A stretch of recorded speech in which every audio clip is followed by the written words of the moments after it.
Well, Michael Rosenthall, we thank you so much for joining us, our first speaker of the 2022-23 school year. We are recording this for all of our students and teachers here at Velma Jackson, and also for all of our computer science engineering students in Madison County schools, including Angela Jordan over at Shirley Simmons, now my friends Victoria Kirksey and Angela Reed at Old Town, Vicky Parks at Germantown High School, and Ormond White at the Academic Options Center, and for our YouTube channel. So we're glad to have a recent JSU engineering graduate as well as a Velma Jackson alumni. And we'll get to some questions later that we have from our students here. But before we get into your engineering and before we get into all the things that you're going to be able to do with your degree, I would love for you to talk about your experience at Velma Jackson, because you were involved in a lot of things here in the band and other student stuff, and wound up having a great experience that led for you to get a full academic scholarship to Jackson State, one of the top HBCUs in the nation. So why don't you tell us about that? And obviously we'll get to the engineering, but I'd love for us to hear about your high school experience as well. My time at Velma Jackson was something special. Most of the people who grew up and went to Velma Jackson know that it's like a funnel. You start off in elementary school and you're basically set on the path from the beginning to end up at Velma Jackson. So most of the friends I had at Velma Jackson I've had since I'd say middle school. There were a lot of people who gave me great experiences. One of the friends I've had for the longest was the person who actually just told me my senior year, I didn't know what I wanted to do. I honestly was clueless as to where I was going to be. And she told me, you're good at math, you're good at science, why not try going to Jackson State and being an engineer? Best advice I've ever taken, and it's led me to where I'm at now. So many different teachers, such as you, Ms. Thompson, Ms. Brown, Mr. Dyson, to name a few, that helped push me, helped get me to where I am. Teachers who always did what needed to be necessary, even if it's just giving me a talk or giving me a place to be. Coach Wells, I know he's not there anymore. Miss Davis, different teachers who took me under their wing, guided me, helped teach me, give me things to do. I was a member of the track team. I was a member of the band, Beta Club. Tried to be as involved as I could be, and I carried that on my time at JSU. Yeah, and yeah, you were involved in a lot of things here. And then let's talk a little bit about JSU, because we actually, since I've been here 8 years now, we haven't had very many students go to Jackson State. I can maybe think of 10 total. So what about your Jackson State experience was also great, because obviously, I'm a huge supporter of Jackson State. We have several alumni that are teachers here, including Coach Drain and a few others. So let's talk a little bit about Jackson State and all the things they had to offer for you. First things first, Jackson State. I love my alma mater to death. I've learned the school song and everything. It's big school pride. I felt like that was a place where I belong. It's definitely a school where you can make friends, meet anybody, anytime, any day. I like to tell people it's a big campus with a small school feel.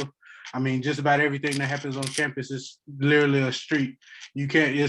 It's 10 minutes from one side to the other. So you don't have. If you don't have a car, it's fine.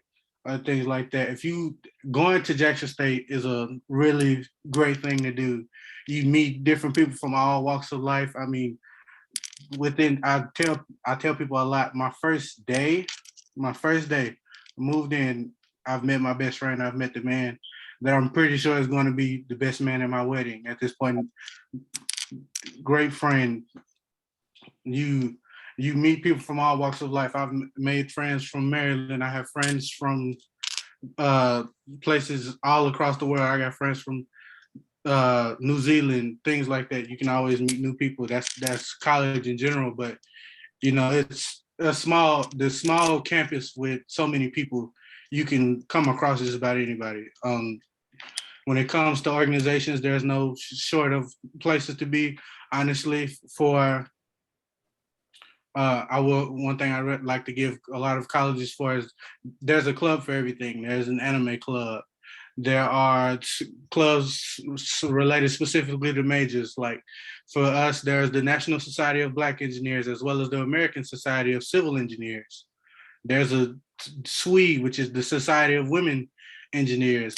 There's a pre-law society, business society, just about any, whatever major you have, there's almost always, something for you to connect with these people for, as well as most of these, if not all of these organizations they're not restricted to just JSU. They're usually national organizations which can help you get in different doors in different places.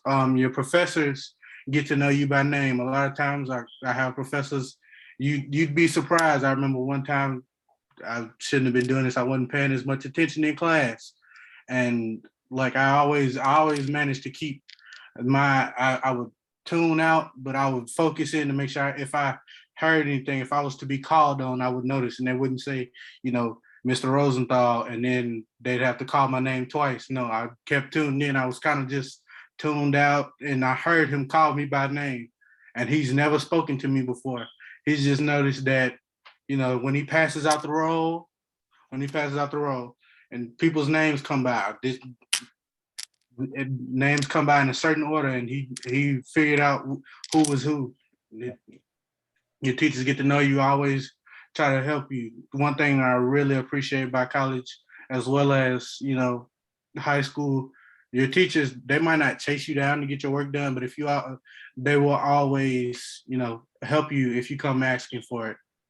Absolutely. Now, a couple of things you hit on there before we get into the engineering aspect is you did talk about Jackson State has a student population from all over the world. And I don't think people realize the amount of international students that are on that campus. And it really is mind-boggling from every continent. And I think, one thing I heard an HBCU president say one time is that historically Black does not mean exclusively Black. So there's opportunity for anybody in Madison County schools that wants to go be a part of a great family there. And you can be exposed to so many cultures that maybe other places will not offer. So that's a great selling point to me for Jackson State, is that you would, like you said, literally meet people from all over the world. Yeah, I mean, they have certain times of the year where, certain weeks where the entire week in the cafeteria is dedicated to different places. If there's like very special holidays for different students, cool.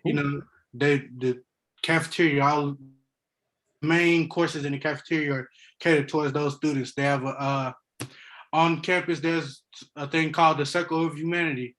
It's a little small area with a globe and surrounded by flags. Each flag represents a student who's the country that has a JSU alum that has come from there.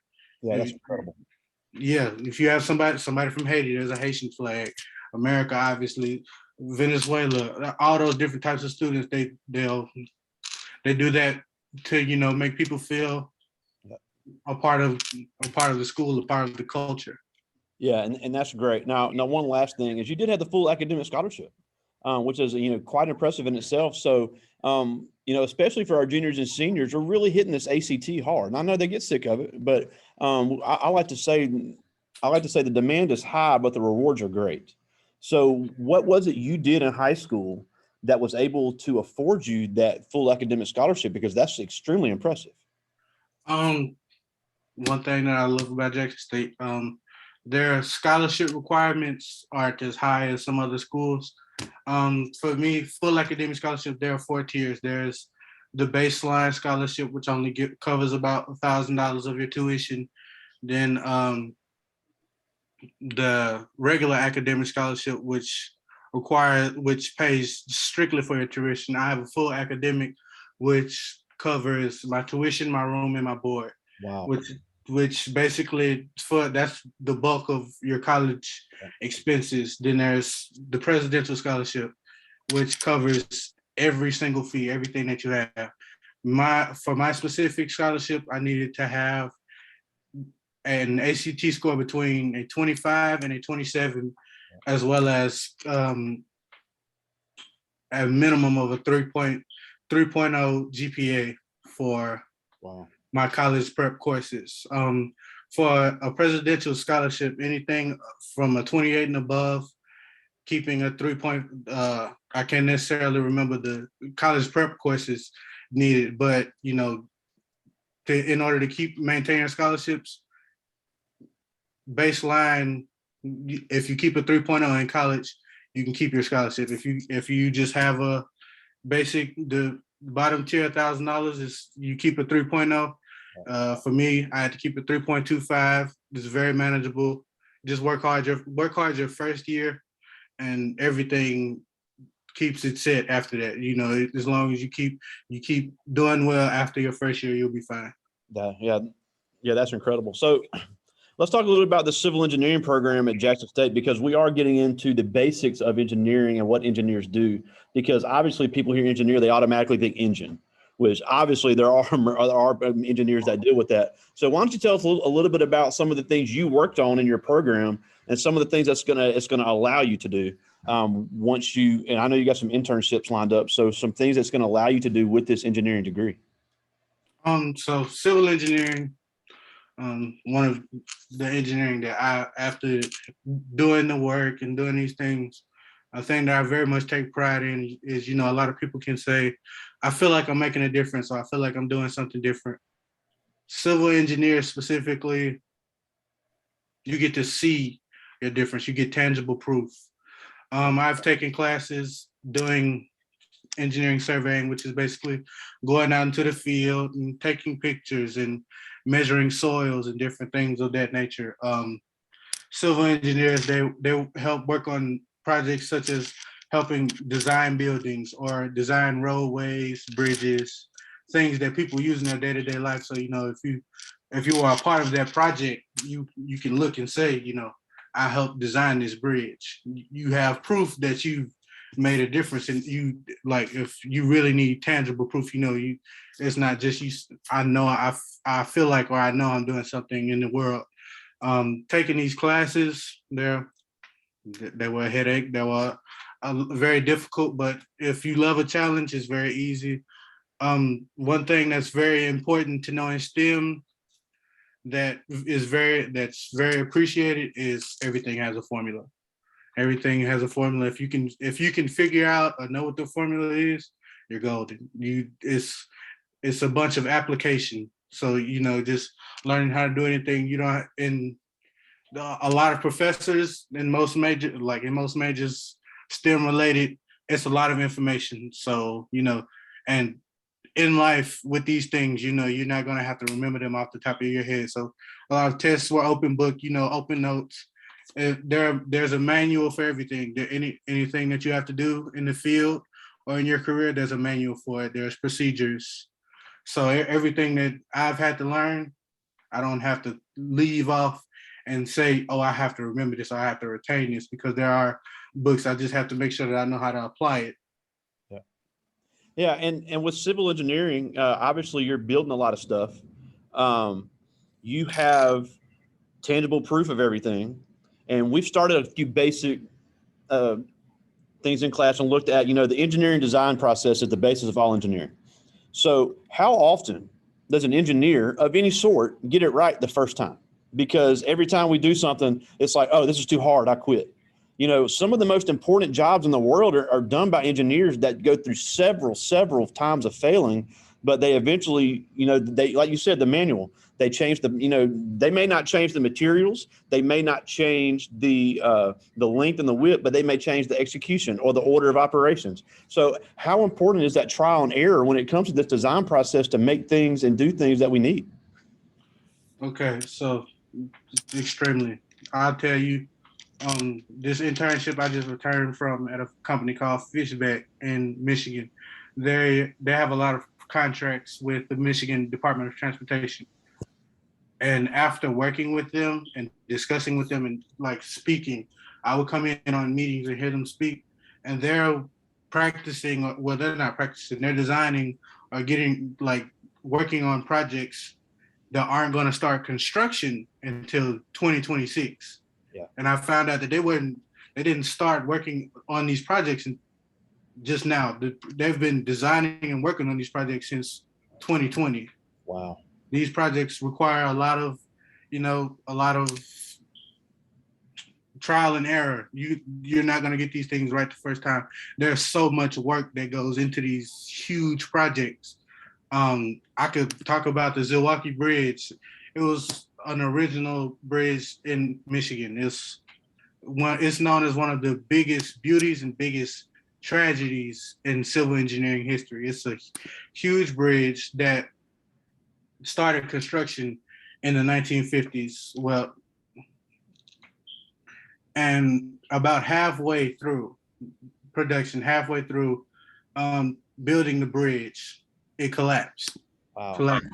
Yes, halfway through, and there was already worries about the process of building this bridge because the process of like building this bridge came from Europe, which was something new at the time. It was very new to America at the time, so they were very skeptic of it. And they found out that the error was just, the bridge collapsed due to weather. Yeah. The cold weather just caused the structure of the bridge to collapse, and they halted production for like 4 years. Wow. And it was like distraught. They've built it, it's up and running. And one of the most beautiful things is that people don't know that these projects that are built, they don't stop after they're built. You still have to work on upkeeping. And I actually, like, something that's amazing to me is bridges specifically, there's space in between them that you can like tour the inside. Tall enough for me. I'm 6'3". They took us on a tour of the bridge. I walked in and I was like in shock. Like, you mean to tell me that I can walk inside of a bridge? Yeah. It's one of the like biggest things in history. I remember telling my boss, I was like, so the program is taking us, they're taking us to tour the Zilwaki Bridge. And he was like, wow, that's amazing. That it's such a tragedy, but such a beauty. It's a beautiful bridge. It's very worked hard. I was able to put my hand up and feel traffic right above me. Yeah, and that's important to talk about that, because the materials, you may have the perfect plan, you may have the perfect layout, but if the materials are wrong, the project falls apart. So there's a lot of planning that goes into this process. And what's funny, I'm glad you're talking about bridges, because we're going to be building bridges in here Tuesday. They just don't know it yet. So I'm glad you're talking about that, because the bridge is the ultimate example of the civil engineering. Now, also, when it comes to engineering, how broad is the field? Because you're in civil engineering and that's what you're focusing on now. But I've known civil engineers that have switched to electrical engineering. I've known engineers that have switched to mechanical engineering. So how broad and diverse is the field if somebody's coming out with an engineering degree? Civil engineering itself is very, very broad. It's a project that you can put yourself in. There are so many different things that you can get yourself into. Even with electrical and things like that, a lot of times they're interrelated. So you might not necessarily, when it comes to applying for jobs, looking for jobs, you might not get a job in that certain field, but you might be considered simply because you have a related field. Yeah. There are so many it's broad, and there are so many different avenues that you can take. You can I wouldn't say you could just go and get an electrical engineering job, because you have to there are certifications that you have to do for this for these different things. Like for me, after all of this, I still have to get certified if I want to be a professional engineer. I have to take my fundamentals of engineering test, which I'm taking on September 7th. Then after that, I become an EIT, and then I become a PE, which is a professional engineer, which will allow me to put my own stamp on things. Basically, what I can say that this is right, and this is my name on it, and I take full responsibility for these projects. There are different certifications, and there are different types of things that you have to learn. For electrical engineers, I don't know anything about circuit theory or C++, and that's like, those are classes they take their freshman year. So one thing that I've learned and pieced together is that these companies that look to hire you, when they look at your degrees, along with seeing that you have this degree in this certain area, what they really want to see is that what a degree really says to them is that you're capable of learning.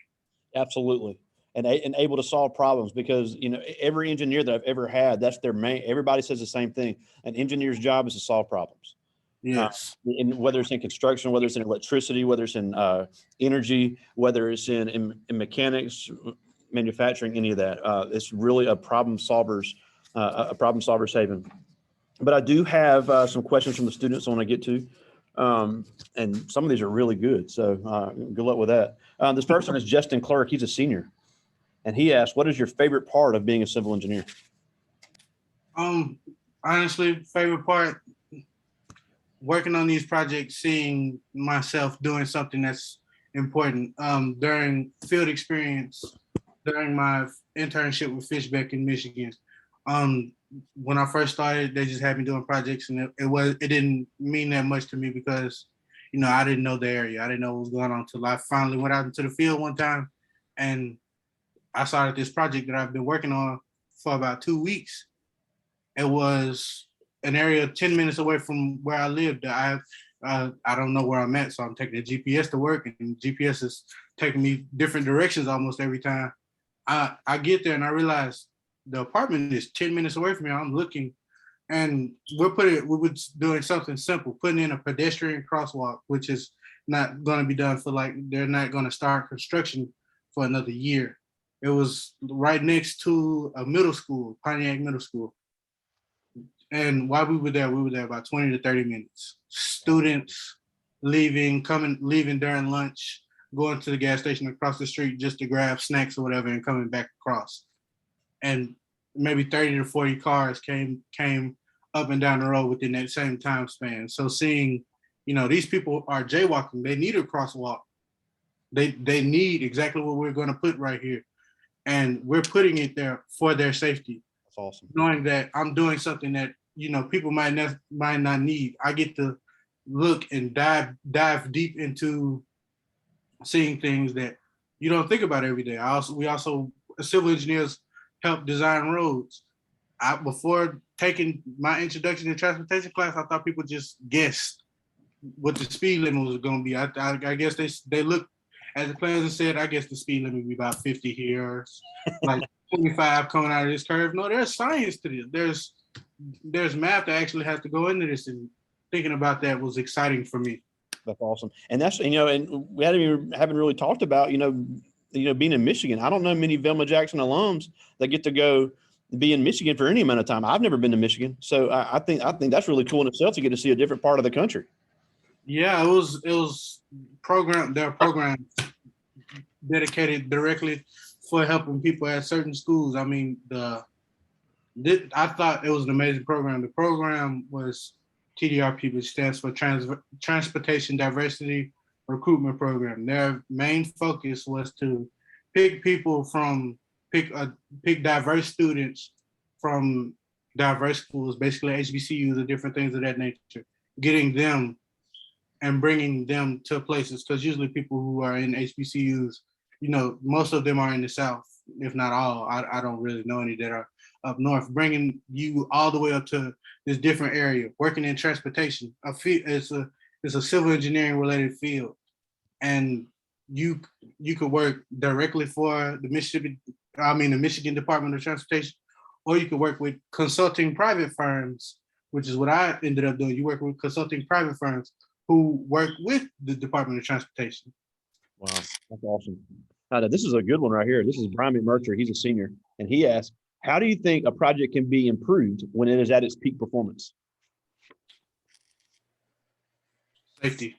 It's sometimes the best way to improve a project could be to make it safer, making the process of building this specific project safer. As working on these things, people get hurt all of the time. When I worked at Entergy, my end of the summer presentation was on safety. And I did that because just simply working, the process that they had was very safe, but people had gotten so used to it that they got kind of lazy. Consistency sometimes in fields like this, being consistent, you get to get in the rhythm, and before you look up, you forget what you're doing. You don't realize what you're doing. There are a guy who simply had got so used to things, he broke his door to his office, and he tried to put it back. Him and one of his coworkers tried to put the door back on themselves. Door fell again, and the guy who was helping him lost his eye. Wow. Yes, safety is like number one priority. Yeah, you just had some gasp in the room on that one. That's kind of crazy. Nuclear facilities, different places. Construction, like working as a if you're in design, you have to go out into the field. You work out in construction. You also can help people in construction. You have to be safe, make sure people wear their hard hats and all these different things, because this equipment, these things happen so often. Working on projects is a lot of the times just, reworking something else from the past. You have to look at different things from the past. You got to see where it went wrong. Even if the project's working very efficiently, there's always some way safety can be improved. Absolutely. Making sure you keep extra hard hats. I mean, that is very important. Yeah, and that's another cool thing you kind of talked about too. You're not just behind a desk all day. It's something new every day. It's if you're somebody that doesn't want monotony and wants to do, wants to be involved in some cool stuff, this could be a great field for you. This is Kayla Page. She's a sophomore, and she asked, if you had not had a scholarship from JSU, what would have been your next school choice? I'm not entirely sure. I think maybe Alcorn, sadly.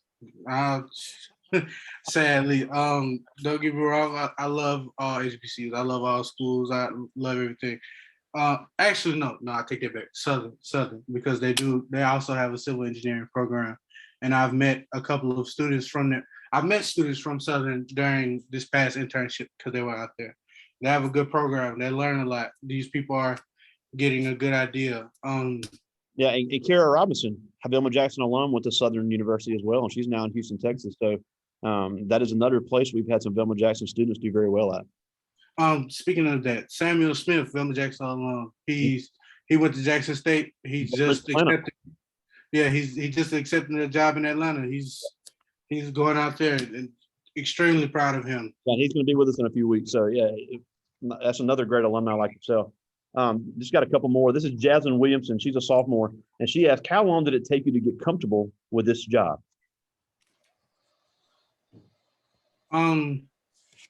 It took me. I'm a big people person, so one of the biggest things about getting comfortable in your workplace is getting comfortable with your coworkers, because something that I learned a long time ago, a lot of these jobs that you do, you might not use exactly what you learned in your degree. Like I took 4 calculus classes. Wow. Yes, in these internships, I haven't, a lot of times there's software that does all of the calculations for you and things like that. But you have to speak with your coworkers to find out how to do some things. There was a software that I used called MicroStation. The Mississippi Department of Transportation, Michigan Department of Transportation, both of them use it to design, basically draw blueprints of roadways. You have to speak with somebody to learn how to use it, because just playing along in it, you might not get that far. Wow. Getting comfortable in the workplace starts with getting comfortable with your coworkers. Yeah, and I cannot tell you how much I stress that in every class, because we had a conversation in this class Wednesday about being a good teammate, because you can be the smartest person in the room, but if you can't lead and have people work with you, ultimately you're going to fail. And then that doesn't mean you're dumb. It doesn't mean you're not capable, but you're right. Especially in engineering, communication is key, because almost every project is a team project, and you got to learn to work with everybody. Yeah, you have to work with everybody. But just about every engineering program that I've known, the class at Jackson State is called capstone design. It is your last obstacle. That is the last. That is like your senior. That's the most senior level course you're going to take, and it requires you to take all of the information you've learned from your freshman year up to that point over the course of 2 semesters. In college, all of your classes are only semester long. They're only 9 weeks long. You start from August to December. That's one class from January to May. Those are a completely different set of classes. This class, even my professor says, your grade is going to be the same for both classes because it's still separated in two classes. He said, I can't give you an accurate grade for the first semester without seeing what you do in the second semester. And this class, it's a year-long class, and it's a group project. Wow. It's a group project. We had to, everything that we do, what we do for that class is classified. It's a project that actually has to be done. Wow. We don't actually do it, but we have to come up with a proposal and an idea.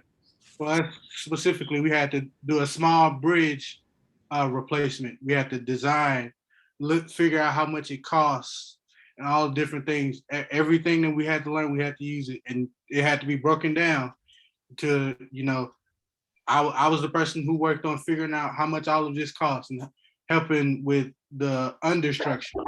Some people had to work on the superstructure, which is the top side of the bridge. There was one guy working on how water affected the hydrology of the bridge.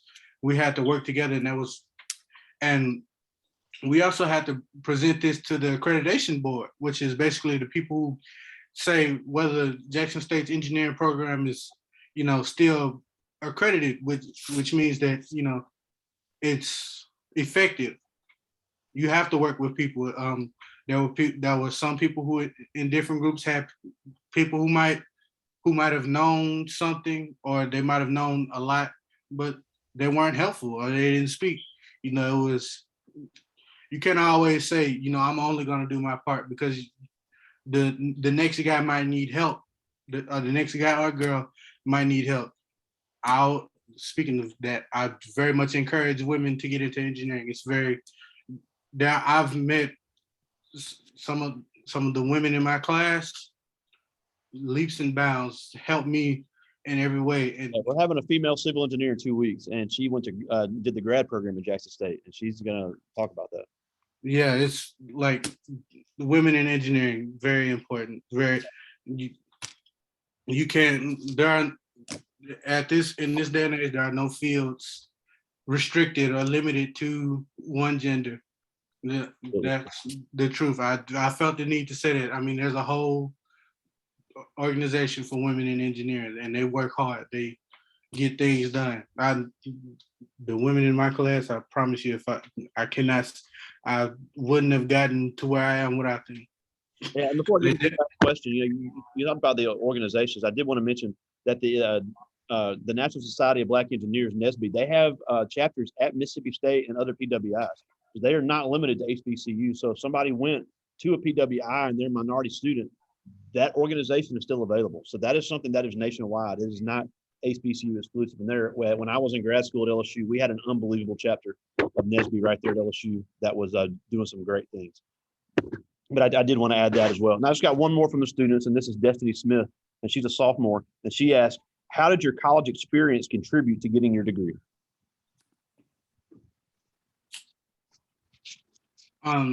Something that people need to know. As much as, college is about your grades, it's also about the time that you have. It's about making connections. It's about building your network. One thing that's helped me get very far is being a people person with this. Working in my classes, there are some things that you're just not going to learn. Even professors know, you might have everything that it takes to be a civil engineer, but this concept of this class specifically might just not be what you need. It might not be what your cup of tea. It might not be what you can figure out. For me, it was fluid mechanics.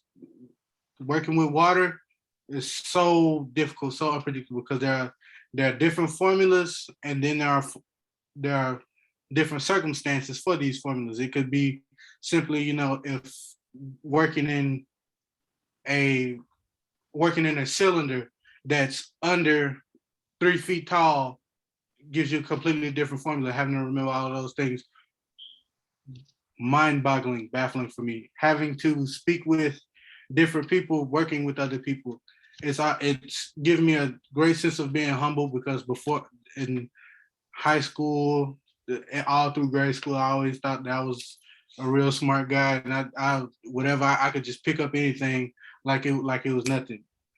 College is a big wake-up call for a lot of people.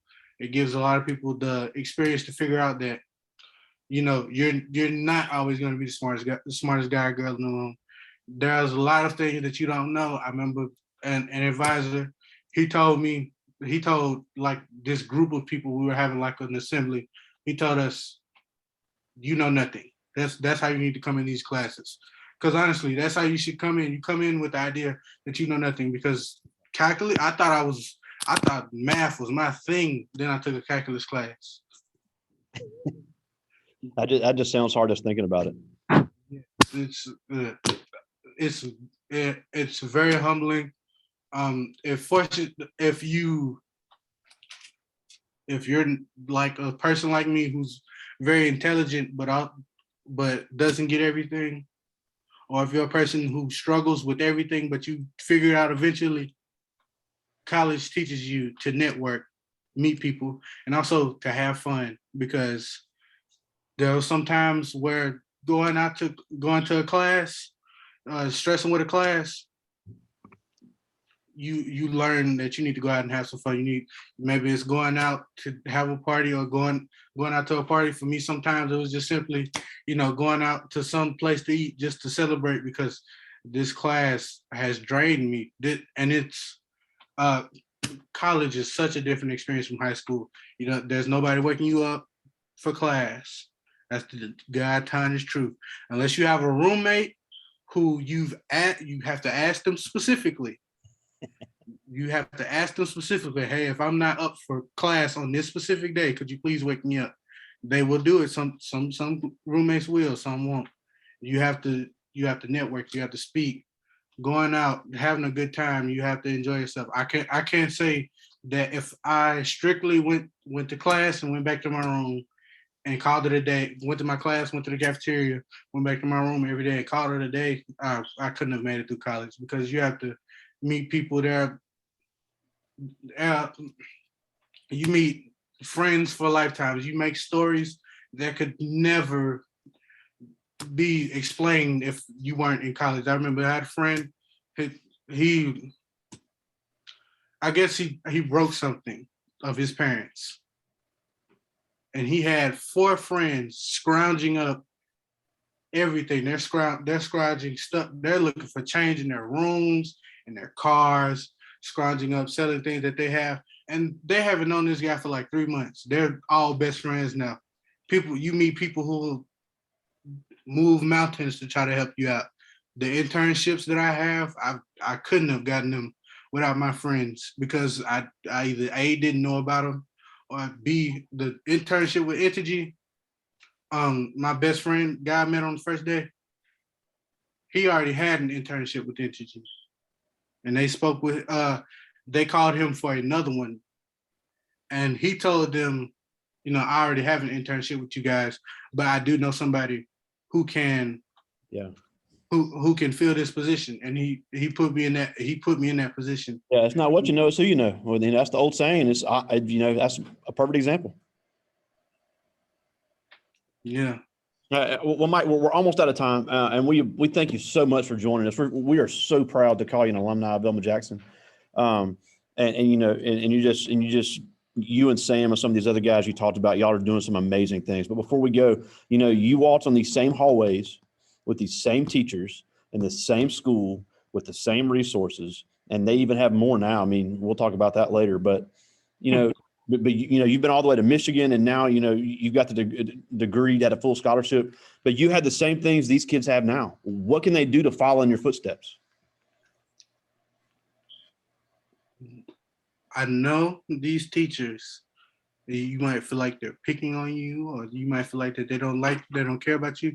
These teachers care for you and will do so many things to help you succeed. Now, don't take them for granted. Don't take this time that you have being still a student, a high school student, grade school student for granted. Always work hard. Everything that you do, always think of it. Would I want to show this to my mom? Remember that's my mom. When I was young, my mom told me, don't come to me and tell me that you cleaned the room until you can look at this room and feel comfortable pulling my arm in and saying, look, I cleaned. Wow. I've applied that to everything. When I worked on these projects, when I was in high school, everything that I did, when I turned in a test, if I made sure that I had a sense of pride in what I was doing. Also knowing what I wasn't capable of doing. I knew after my first chemistry class was with Miss Thompson. Chemistry is not my strongest suit. It's not the greatest. You always have to pay attention. Make sure you're learning these things, not just to retain, especially by I want to say maybe your junior year. Have a good idea of what you're good at. Don't necessarily know what you want to do, because there are a lot of people that don't. I know people who are at JSU in PhD programs and don't know what they want to do with their degree after they graduate. But know what you're passionate about. Know what you enjoy. I knew from a long time ago, I did not like to write. I can't stand writing. I can't stand English in here. I'm very good at it, but that's just not for me. I'm not very passionate about history. But math and science, it presents a challenge for me that I want to strive for every day. That's awesome. Try to do something that makes you want to push yourself to be better. That's awesome. Just work hard at it. That's awesome. Well, Michael Rosenthall, we thank you so much for joining us. Velma Jackson alumni, civil engineer, Jackson State graduate. So again, thank you so much for taking some time for us today. That was some really good stuff. And we'll hopefully see you soon on campus. Huh? We'll hopefully see you soon on campus. Hope so. I'll probably be back sometime soon. And I'll probably send you some pictures of the things I've done recently. Yeah, I'd love to see those. Show them to them. I appreciate it. All right, no problem. All right, talk to you soon, my friend. Later. See you.